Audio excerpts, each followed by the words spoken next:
live. Hi, Katie. Hi, Lauren. How are you? I'm good. How are you? I'm good. Long time no see. I know. We only just spent the whole weekend together. I know. And hello to everyone. Hi, everyone. Welcome. Welcome to Change Your Life to Change Your Life. Yep. Mm-hmm. Yeah. So a little background, Katie and I, Katie's my business coach and has been for about 3 years. And we've become friends through the process. And we just went away for a little girls' weekend. And while we were there, we were talking about the concept of changing your life and like how both of us had our corporate careers and our sort of past lives in this lifetime, and the decisions that we made to like bring us here now today, sitting in a car together in Lewis, Delaware, had to happen in a certain order at a certain time in order for us to do that. And also we both could have decided at any point to like not make change. And we've both recently had potential clients who have decided to say no to working with us, which I totally respect. And also have had this feeling that like they have so much potential for change and so much opportunity. And it could be so exciting for them if they did this work. Like I get chills even like talking about it right now in this moment. Yeah. And they choose not to. And there's like I get a pout on my face because I see what could be. And I know that people have seen that in me when I wasn't ready for it too. Right. And so we're just going to talk about that a little bit today. So, what are your thoughts initially, Katie, on this? Well, okay. So whenever I see people in these very like significant moments in their lives where they know what they want and they're just on that precipice of going for it, it reminds me of this moment in my life where I was 22. I just gotten certified as a sommelier in California and was applying to jobs. I decided that I wanted to stay in San Francisco for a while. And I was applying to a bunch of different jobs. And I met the guy who was like the sommelier at this really, really nice restaurant. And it wasn't necessarily the type of food that I was super passionate about, but it was a really well-renowned restaurant and it was very successful. And he offered me, without interviewing me, this role. He knew, like, we had friends in common, so he knew I wasn't like a crazy person. And he offered me the junior somm position at this restaurant. And I turned it down. Like I'd literally just gotten certified as a sommelier. I'd worked in restaurants since I was 15 years old. So it's not like this is my first rodeo. It was many rodeos after. And I was afraid. I was afraid of getting in. I was afraid of like people asking me questions and not knowing the answer. I was terrified that I wasn't ready for it. And so I really held myself back from really getting an actual job in wine. I worked in restaurants and I did some, small contract work, but I really never dived headfirst into a sommelier role because I was terrified that I might not be perfect at it. Mm-hmm. Right. And of course, hindsight, I look back and it's like, he knew I didn't know everything. Like he wasn't expecting me to know everything. He was expecting someone who was good with guests and was willing to learn, was passionate and, had the basic fundamentals down. That's what he was looking for. Yeah. And whenever I talk to someone who is on like that same kind of precipice in their entrepreneurial journey, it's so painful to see them choose things that aren't actually going to move the needle for them. Mm-hmm. And part of it is they don't know what they don't know. So they don't know what's actually going to help them. Right. There was these two coaches that were trying to partner together. I think like a year and a half ago, I spoke with them and they were convinced that they needed someone to help them with marketing. But when I asked them like, who's your ideal client? What's your program? All the stuff, they couldn't answer any of those questions. and they were so convinced that they needed help with marketing. They're like, okay, well, we love what you do, but also we don't think we need this help. We think we need marketing help.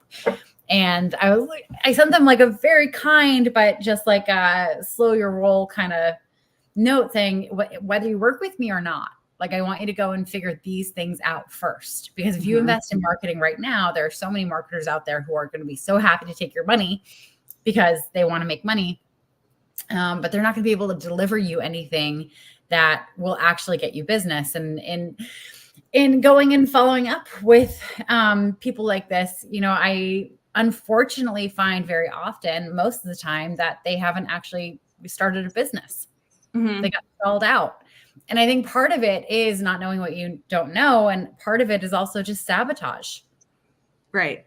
Self-sabotage, because if you do the thing and it doesn't work out, well, it's not you failing, it's the thing. The marketer failed, this failed. Right. Yeah. Right. And I have that in my business too. So you help people set up businesses and keep them going. I'm not still setting up.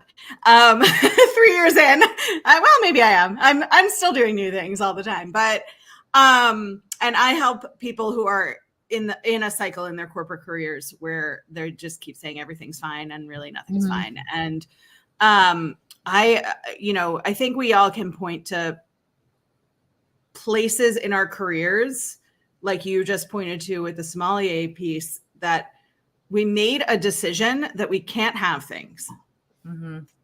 And I think that happens with people who want to set up a business. It happens with people who want to change how their corporate careers go, how their other kinds of careers go. And I remember I had been in HR for almost 20 years. I loved it for 15 years. And I didn't like it anymore. And I was working 80 plus hours a week. And I interviewed for a job at a bank that was going from a really casual environment, which is very much my culture, back to a suit up environment that I'd been in for many years before I went to the casual environment. And I interviewed for this job, and all day I'm comparing it to my job. Right. And playing the at least game with myself. Well, at least where I am now, I don't have to dress formally. Well, at least where I am now, I know that, like, if I need to go to a doctor's appointment, nobody's going to question me because I've built the capital as a trusted person. Well, at least where I am now, they already trust me to do A, B, and C. Where here, I'm going to have to prove myself. Well, at least, and I just kept going through this list, and I decided that I should stay in my 80-hour-a-week job because this was the best it was going to be, because I didn't want to have to reestablish myself. So it was a little bit like the devil, right? Yeah. And I settled into, this is just my life. This is just how it is.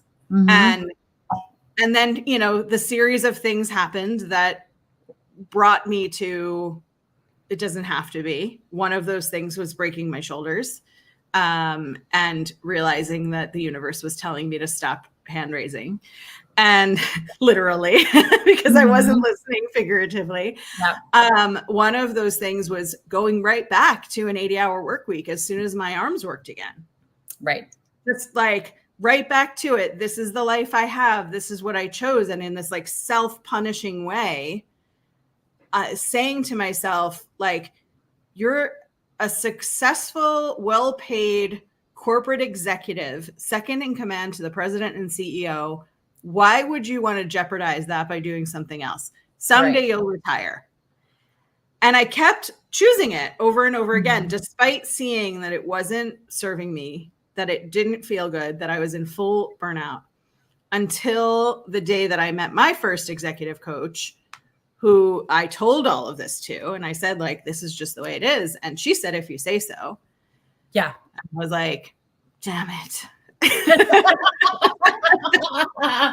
And then I realized that something needed to shift. And I hired her, and then I hired you. And here we are, 3 years into me being a full-time business owner, and I can't see it any other way. And I'm like so grateful for the life that I chose. But it's like, I think we feel like, and you and I were talking about this weekend also, like, I think we feel like we have to suffer some level of enough before we deserve to make a change.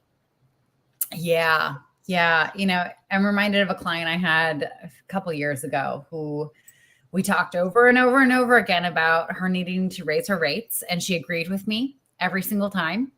And every single time we got back on the phone, I asked her, so what did you raise your rates to? She's like, I didn't.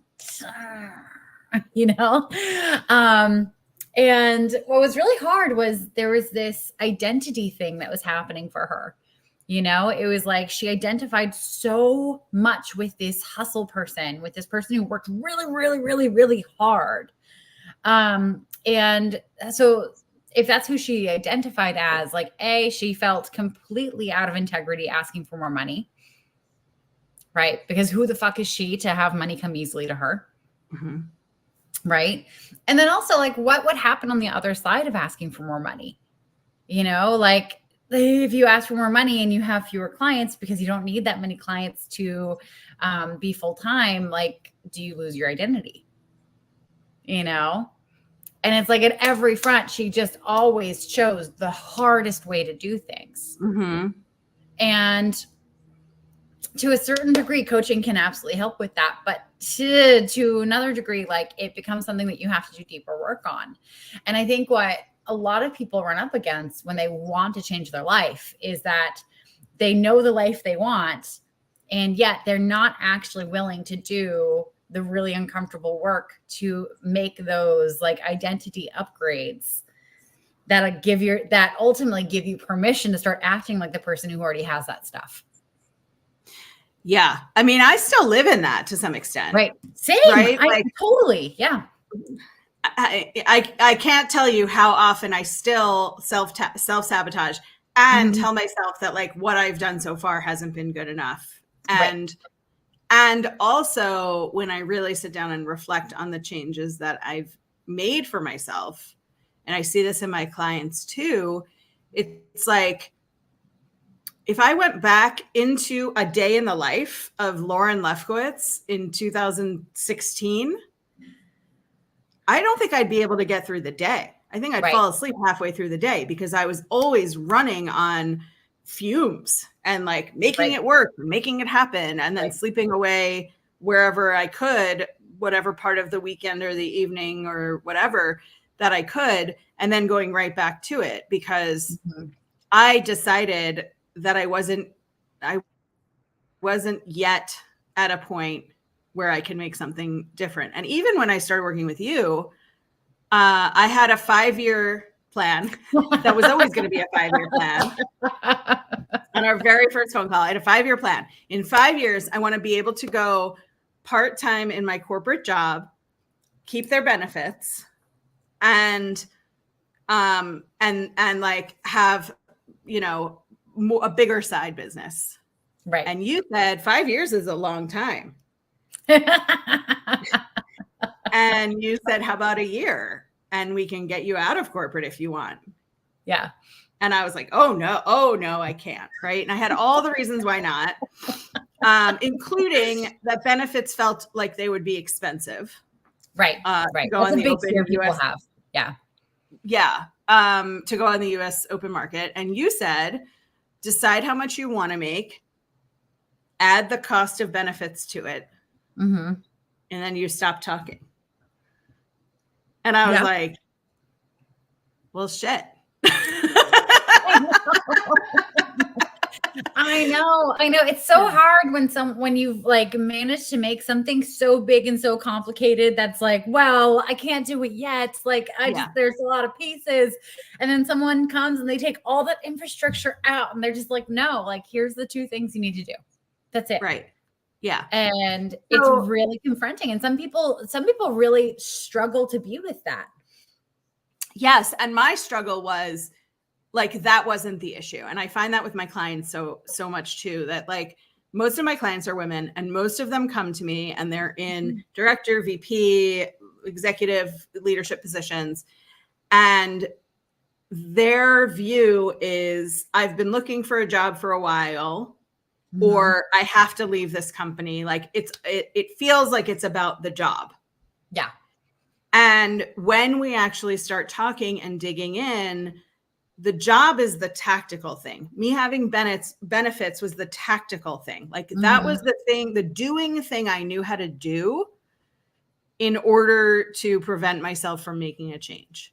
Right. The thing is, wherever you go, there you are. Like you're bringing yourself with you wherever you go. So if you find that new job and you already don't have the confidence that you're worth more money, that you're worth more boundaries, that you're worth not being burnt out all of the time, that you're worth having free time and weekends and a dog and whatever else you want, that like, if you're willing to put all these tactical things in place that make you not believe that, then you absolutely won't believe that you can have what you want. Yeah. If you're willing to say, I don't know what the problem is. Yeah. For me, that's the starting point that you're ready for coaching.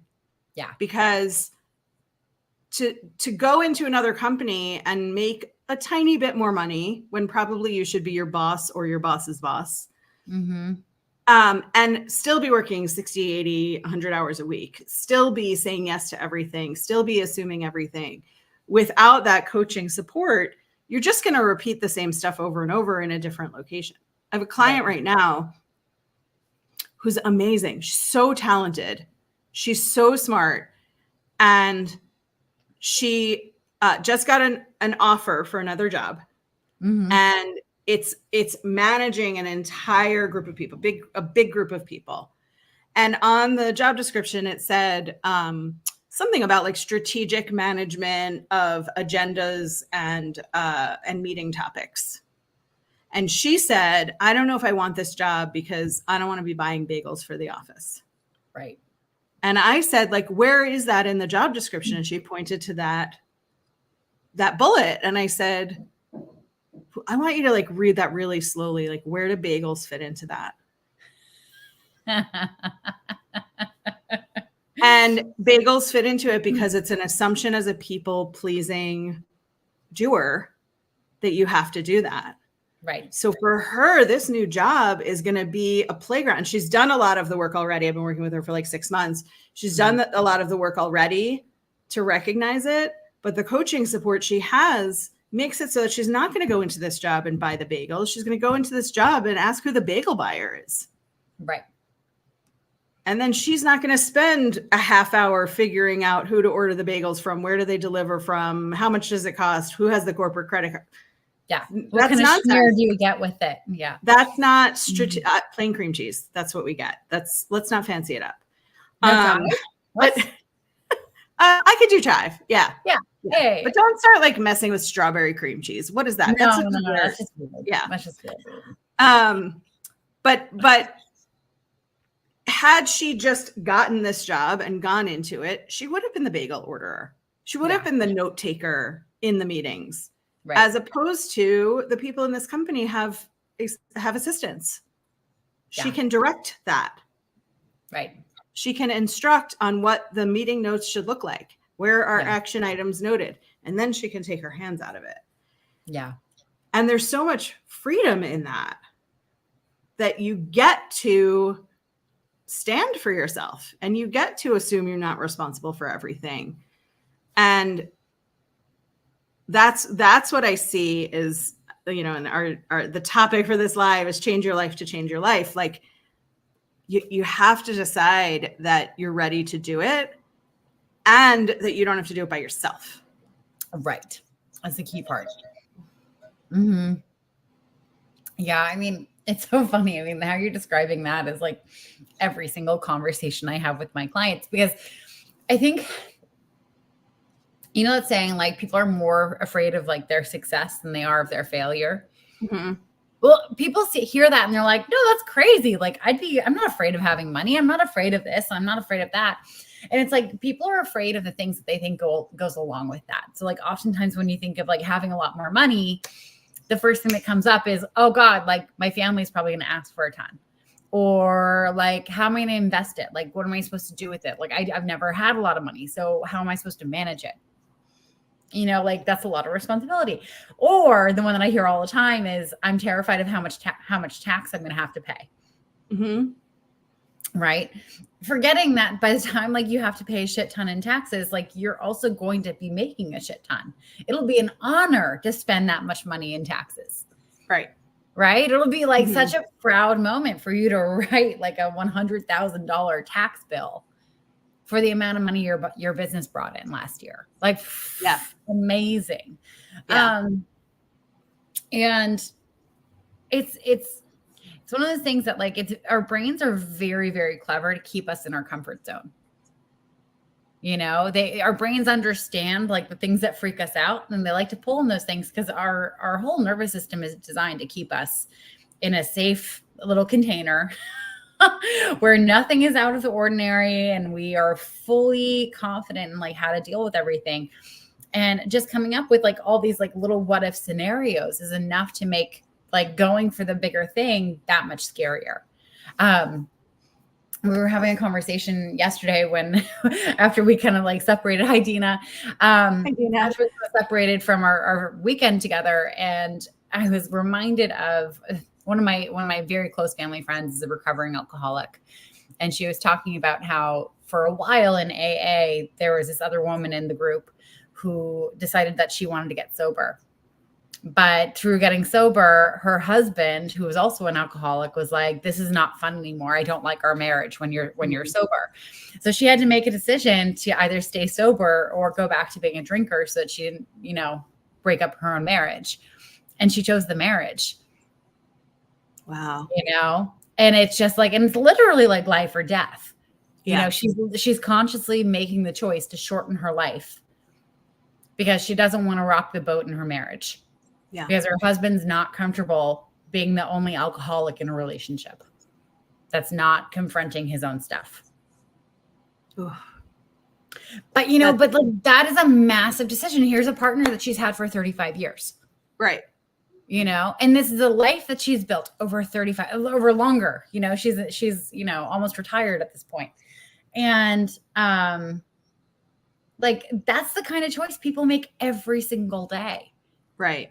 They choose the thing that will impede them living their best lives for the thing that feels like it's the most comfortable. Well, yeah, it's the thing we have, right? Right. There's a person I've talked to a couple of times. Actually, this has happened multiple times. So if you're watching this and you think it's you, maybe it's someone else.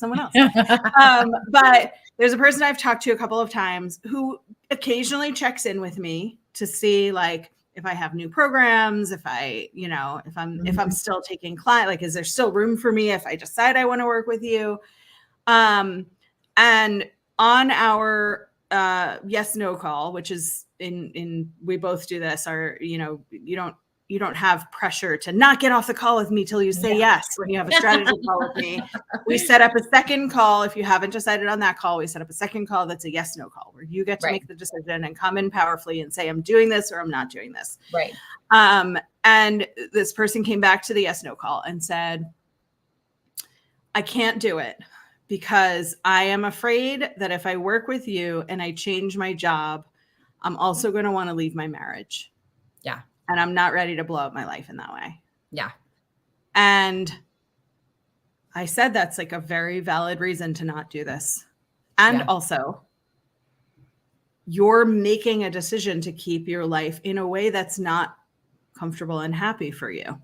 Yeah. And that's okay. Like, you have to be ready for it. I never want someone to come and work with me and be sorry that their credit card gets charged every month because they're not doing the work or they're not ready to do the work. Yeah. I don't want that. I don't want like a resentful, like, I feel like I got pressured into doing this and I'm not ready. What I want is for that person to be ready, right? I want that person to, and the sort of second step of that is like the getting ready to get ready, which we talk about all the time. Like, oh, let me get in shape so I can start going to the gym. Right. Right. Let me learn to cook so I can take cooking classes. But you do have to be ready to, in some respects, blow up your life a little bit. Right. Because there will be people around you who are saying, finally, you are setting boundaries. Finally, you're taking care of yourself. Finally, you're realizing that you should be applying to jobs asking for twice the amount of money that you're making right now. Finally, you said no to your boss and you didn't get fired for it. Finally, came out to happy hour with us after all of this time of saying you couldn't, or being at happy hour and sitting on the side and being on your phone because you had to, like, there's going to be that faction of people who are so excited that the real you gets to come alive. Yeah. But the people you're afraid of are the people, the alcoholic spouse who wants you to stay in drinking mode, the spouse or partner or parent who thinks if you're making more money, you should be giving more money to them. The person who thinks you're all high and mighty now because you've got some confidence in yourself. Those are also people that eventually my clients are willing to let go of in a lot of cases. Yeah. But there's fear in the disapproval of people who aren't where you're going. Yeah. Not following you there and not approving of you bettering yourself and choosing your life instead of just reacting to what happens to you. Yeah.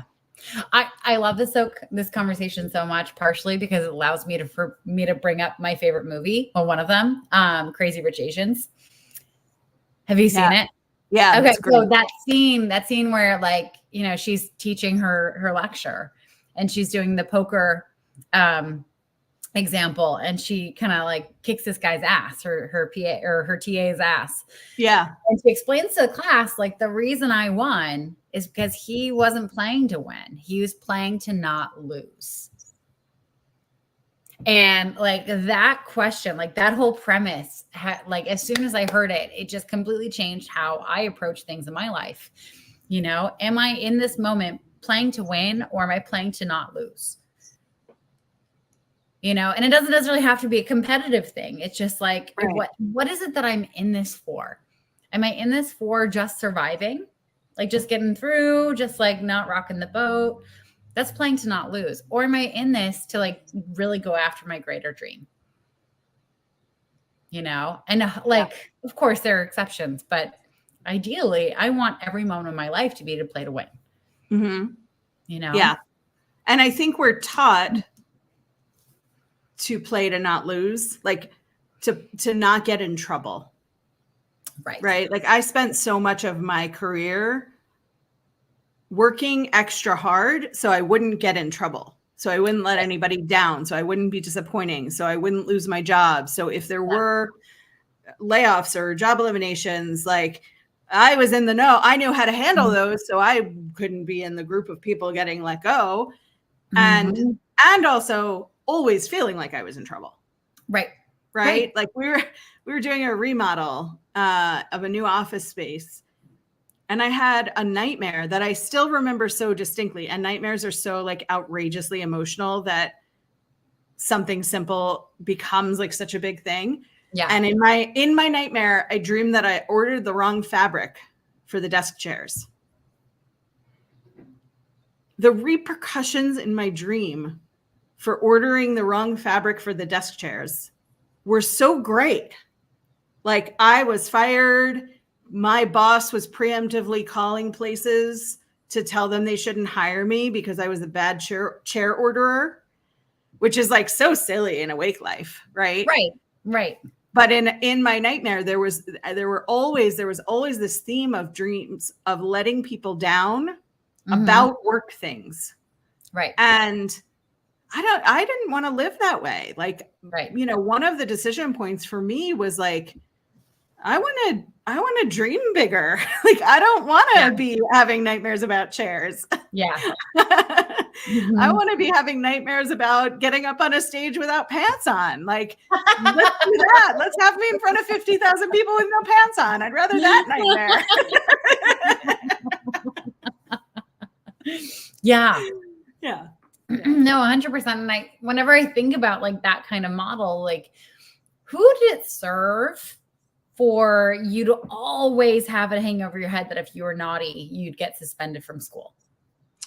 It served two things. It served me in knowing I was needed. Right. And not having the confidence to know I was needed in other ways and in other areas. And it served everybody else who never had to worry about anything, any ball being dropped. I actually want to back it up to like where like we learned this. Yeah. Right. So like every single thing, like when we grow up, like our parents or caretakers are usually like, okay, well, you have to be good or I'm going to take your toys away. Mhm. You have to do this, or we're going to take away your ability to socialize. You're going to be grounded. Right. You have to do this, or you're going to be suspended from school. You have to do this, or you're not going to have recess. Like things like the things that we should naturally have, like our natural ability to connect with other humans, our natural ability to play and be creative and enjoy life, especially as a small child, our ability to show up at school and get our education. Like there's like who and what benefits from us kind of falling in line that way, right? The school system, like this bureaucracy, like this model where it makes other people's lives easier for us to not be autonomous, for us not to go for what we want, for us not to be creative and resourceful and whole, but to just step in line. Right. Yeah. And I think that's especially for women, especially if you tend towards people pleasing, if you tend towards being at all codependent, we take that on to the next degree. You know, we're like, oh, cool. So like, I just have to like be as small as possible. And I have to be able to like do all the things, to your point. I have to like go above and beyond, no fun, no freedom. And I have to be willing to sacrifice everything so I don't lose the things that like I should just take for granted that they're mine. Like, fuck off. You can't take this from me. Mm-hmm. Yeah. But imagine like how different life would be and how different like our school system would be if children were actually like encouraged to go and experiment on stuff and encouraged to like go and like paint the wall and see what happens. Right. And question how things are. Right. That's, I feel like we get to this point, right? Mm-hmm. We're in our 30s, 40s, 50s, 60s. We get to this point and we're so afraid to question why we do things the way we do them, where our rules came from, and whether or not we want to break those rules that we've created for ourselves. Right. And so we self-limit and we say like, this is the career I chose. This is the life I chose. I don't deserve to start my own business, or I don't deserve to be a vice president. I got to this level. This is where I am. And someday I'll retire. Yeah. I mean, I had a lot of conversations with myself about someday I'll retire. And I am just getting to the point now where not only am I saying someday, but I'm also saying like, well, why can't I change that now? Right. Which I've never been able to do before. Right. Yeah. And to be able to say like, what's stopping me from doing that now? Like, what responsibility do I have to like this place, this space, this rule that I've made for myself that can't be broken and isn't gonna like hurt other people, right? Like I'm not out to destroy, but like I can build whatever I want. I can live wherever I want. I can do whatever I want. I can try a program and fail at it and hate it and let go of it. I can, you know, I can hire somebody to work with and decide that they're not the person for me, or that our time has run its course, or whatever it is. Yep. And change my mind. And there's so much freedom in that, but letting go of that tether also feels like I'm flying out into space and I'm like hurtling around in circles and like, you know, so having a coach, having a therapist, having friends who are in similar spaces to me and being able to talk that stuff through is so powerful. Right. And being able to rely on someone. I was with a client this morning who said some really scary things out loud. Yeah. And then thanked me for being a place where like I didn't like bug my eyes out and say like, are you insane? How could you, you know, like I was so proud of her for saying the scary things out loud and being able to sit with them and not like change the subject or use humor to get out of it, or, you know, say like, oh, I'm not going to come today because I have to say scary things and I don't want to say scary things. Right. So having a coach to bounce those things off of, and like I have you for that. When I talk to you and I'm like, I can't have this, and you say why, I don't know. I don't have a reason why, just because I made the assumption. Right. Yeah. Yeah. Well, and it's so I'm staying at a friend's place. They have this nice little guest apartment, and it's funny. I brought everything to make coffee, and last night, you know, I realized they don't have a kettle in this apartment. Like they don't have any apparatus to boil water. I was like, no, like, cause I like my pour over coffee. And we stayed at that bed and breakfast, which was lovely, but they also didn't have an electric kettle in the bedroom.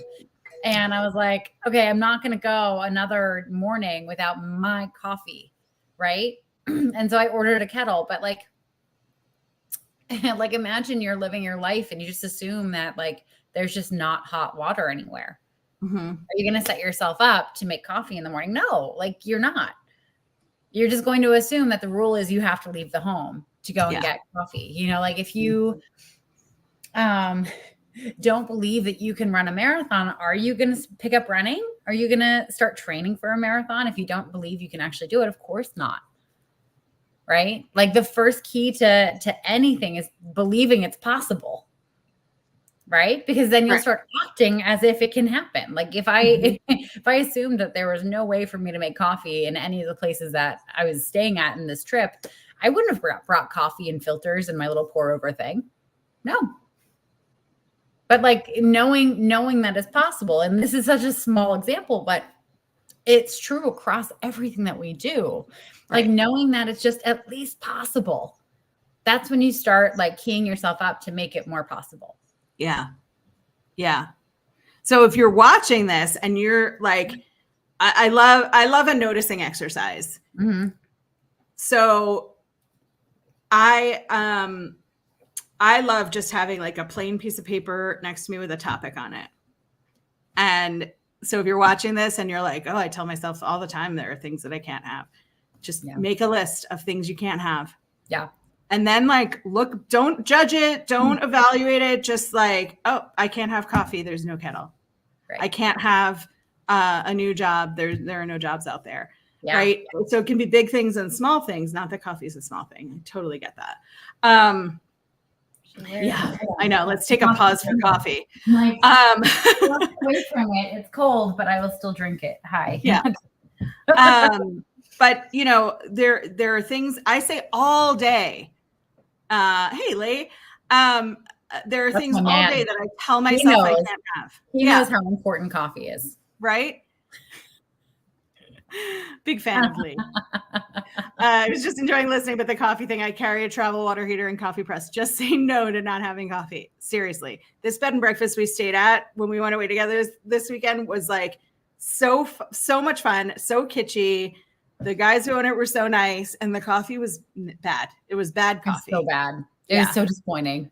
But you also didn't want to offend them by like not drinking it. Because they were so nice. Yeah. Yeah. But anyway, so make a list of the things you tell yourself you can't have. And then walk away from the list. And in a couple of days, come back to it and look. And just ask yourself the question, really? Yeah. Really? Yeah. And what I love about this exercise is that you can come up with incredibly out there things. And like, you know, I can't make $5 million a year. Right. But the more time you spend with it, the more time you like, you know, look at it and start really examining like, okay, well, what makes this true and what makes this not true? The more you'll actually notice opportunities for you to make like an extra $50,000 here and an extra this and an extra that. And it just starts training your brain to start identifying opportunities for that to become true. Yeah. Mm-hmm. Yep. Yeah. Yeah. I keep telling myself that well, now I'm stopped by this because I'm being complimented. Thank you, Lee. You're one of my favorites too. This is the joy of LinkedIn. Lee and I just like came across each other on LinkedIn, and he reached out and we became friends in the DMs, and here we are a couple of years later.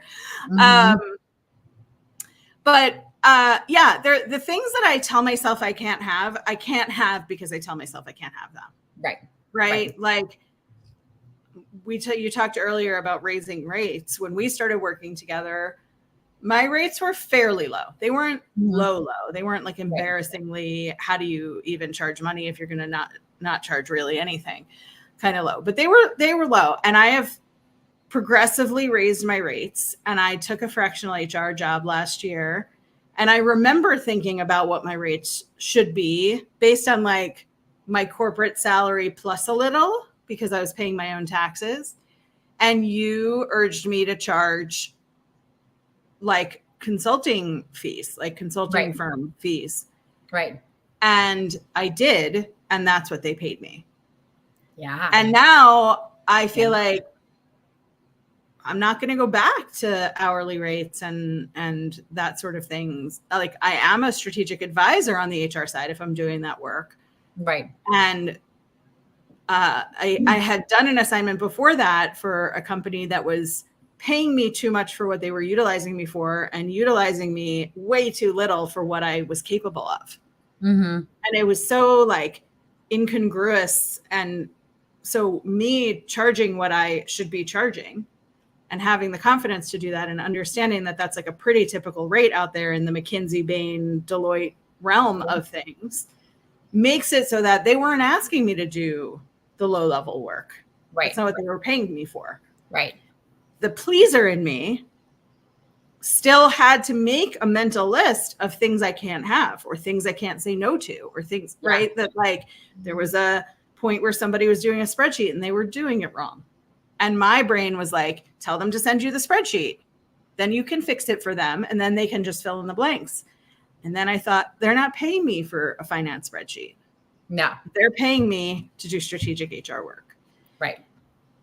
And so really evaluating like what I'm allowed to have, what I'm allowed to create for myself, what I'm allowed to offer to clients helps my clients see like what they're allowed to stand for as well. Right. Yeah, no, it has ripple effects. It really does. You know, and like, especially that fear when you make more money and you're afraid people are going to ask you for more money. Right. There's this thing that can either happen. You can either like, yes, like give your money away and feel really resentful that you made more and now you don't have any more because you gave it all away because you felt like it was owed to the people who, you know, have been your friends and your loved ones for X, Y, and Z years. Or you can be impeccable with your relationship with money. And you can be so proud about you earning this amount of money and saying, no, I earned this. I worked so hard for it. And I was brave for it and all this stuff. And it actually is this inspiration to everyone in your world. If they're paying attention, if they're open to this, to say, you know what, if you're going to be brave and you're going to go and do that, like I can do that too, you know? Yeah. And it's incredible. Like the ripple effects, you just like daring to believe that you deserve to have what you want. Yeah. It's incredible what that does to the rest of your world. Yeah. Yeah. I have a friend who is one of those friends who's very much like me, you know, in a way that we've always complimented each other and stood for each other and all of that, but neither of us really knew what to do. Right. Right. Because we were so much the same. And she's been following me along as I've done all of this work for myself on boundary setting, on managing burnout, on standing for myself, on speaking up for what I believe in, on being my authentic self. And she got a new job. She asked for more money. She got promoted. Mm-hmm. She's better at setting boundaries where she is and doing the things that belong to her job and not that belong to other people's jobs. And she will call me and say like, guess what I said today? And I'm like so proud of her for being willing to do that. And she always says like, because I saw you set this kind of boundary, I am able to set this kind of boundary. And it is amazing the ripple effect you can have on people who see themselves in you and see what you are capable of and what you're proving to the world and to yourself you're allowed to do. Mm-hmm. And then they start doing it for themselves. Yeah. Yeah. Yeah. So I mean, it's to kind of veer off topic, you know, I went to this really incredible talk with, God, what's her name? Major feminist, wrote for Miss Magazine. What's, yep. You know who I'm talking about. Why can't I remember? Huh? Something with a G. Yeah. Fuck, I'm going to remember her name, but She was talking about how like society follows art, you know, and it's usually like exactly 10 years from when Gloria Steinem. Thank you. Yes.